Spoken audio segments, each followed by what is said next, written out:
Last time we looked behind the curtain of Bitten and explored how the movie came together.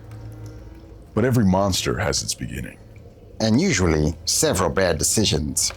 And today we're taking a closer look at the werewolf itself. Now this prop had to survive filming, close-ups, handling, transportation, and occasional creative panic.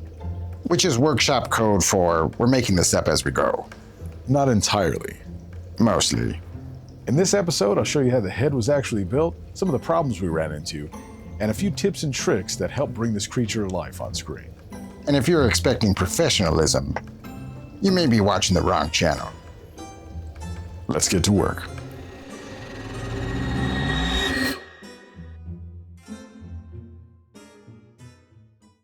So I went ahead and got our prosthetic done. We got our werewolf hands done. And the last prop I really need for this build is going to be our wolf head. And this is going to be the wolf head that attacks me in the beginning of the film. I wasn't sure exactly how I was going to do this, but I knew it needed to be lightweight. It had to be not super detailed because this shot is going to be super blurry. It's going to be kind of like this mask coming at you with teeth.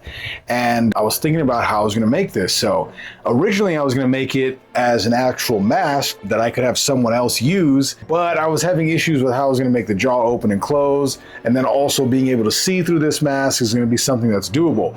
Trying to keep it budget friendly as well, so what I landed on was making a puppet that someone can articulate the jaw with, and then also making it lightweight out of cardboard. So what I have here is the cardboard armature for our wolf head. I'm going to bring you in a little bit closer too, so you can see the detail of what I did here. Okay, so what I did for the armature here, if you look on the inside here, I created a little area to put my thumb, and then on the top section, there's a small area to fit my hand in. So just so you can see here kind of what it looks like.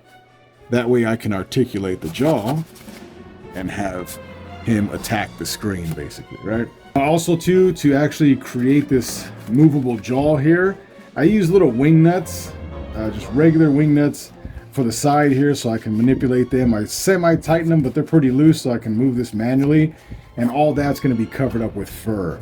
Now the next step, now that I have this armature all worked out, I need to make him look realistic. So what I'm going to go ahead and do is use some foam clay just to keep this lightweight as well. And I'm only going to be sculpting in the areas that I want detail. So around the eyes here, the nose, maybe the mouth a little bit. And then we're going to be using some thermoplastic to create the actual teeth on the inside. So, and then to create that fur look that I'm looking for, we're going to be using more of this wool here. I'll cut this down to size, pull it apart, and then either using contact cement or spray adhesive, something like that, we'll go ahead and attach this fur. Now, we'll pull it, because this is how this fur needs to work as well. So you kind of pull it away from itself. And then you have little bunches like this. Hopefully you guys can kind of see how this is. Nice and wispy. You're going to start from the top, glue down a layer, and then you'll work your way and layer it over until you get to the nose with shorter hairs. That's going to be the idea. But right now, I want to go ahead and sculpt just the detail around the eyes and the nose to make that look a little more realistic. Once that stuff is dry, we're going to be taking our good old liquid latex and paper towels to create a skin because I want them to match the gloves. So our finished Wolfman gloves came out so good. The texturing you can see from this paper towel and latex is perfect. So I'm going to follow this style onto the head here so you can see how we did the hair as well.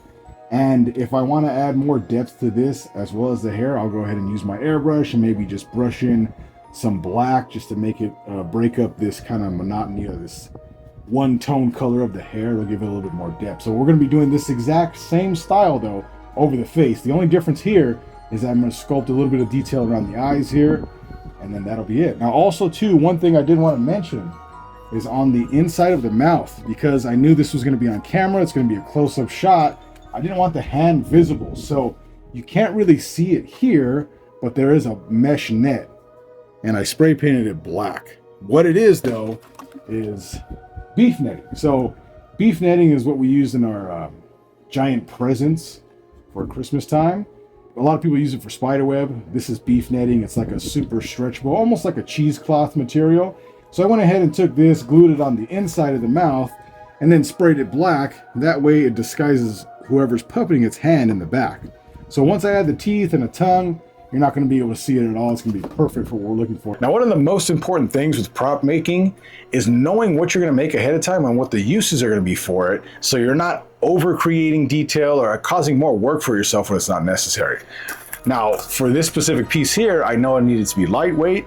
It had to be on camera, but I knew it was going to be a shot that was going to be relatively blurry, something that's really quick, so I'm going to be able to get away with not making a ton of detail for this character.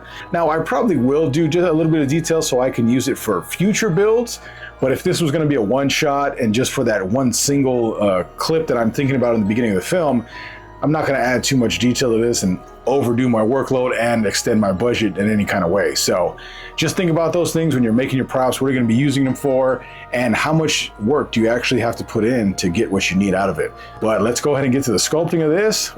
We'll do the fur, the texturing, the latex, all that good stuff, and by the end it's going to look as cool as those werewolf gloves. So let's get to work.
All right, so we got a little bit more progress done on our wolf head. Now, what I ended up doing was, after our air dried clay went ahead and dried up, I hit it with a base coat of black just so it matches the rest of our wolf head here. And then for the teeth themselves, I ended up using thermoplastic. That worked out pretty well. It's just the plastic itself. Once it's heated up, I just pressed it into place.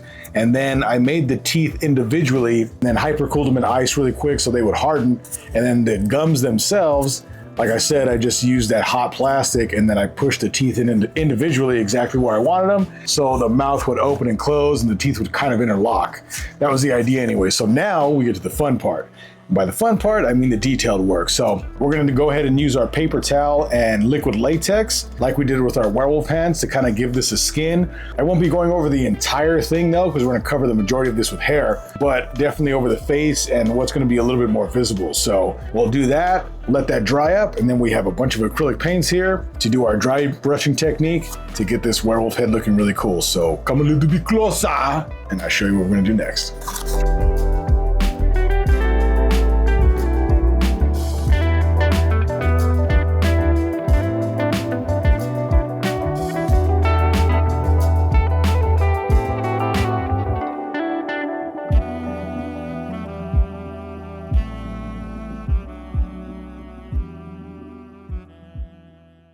Okay, so we have our liquid latex all dry now. I went ahead and gave it that same base coat of black so it matches everything else. And then on the inside, I actually created a little tongue here using, this is 5mm craft foam. And then I used my heat gun just to bend it and then hot glued it into place. Just so it has a little bit of a tongue there. We're gonna paint everything anyway. But we're gonna start with the dry brushing. So I'm taking a little bit of a brown color, just getting a little bit on my brush here. And then we're going to start lightly just going over all the texture.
So that's how the Werewolf of Bitten came to life. Started off as a pile of materials in the workshop and became part of the story. Which is how all monsters begin, One idea, followed by several questionable decisions. whether you're here for the movies, the props, or just to see what we're building next. Thanks for spending some time in the workshop. Just imagine, What? if you would have messed up one more paint layer, this would have been a very expensive squirrel, We still got more stories from Bitten to uncover. and far more mistakes to document. We'll see you in the next behind the scenes episode.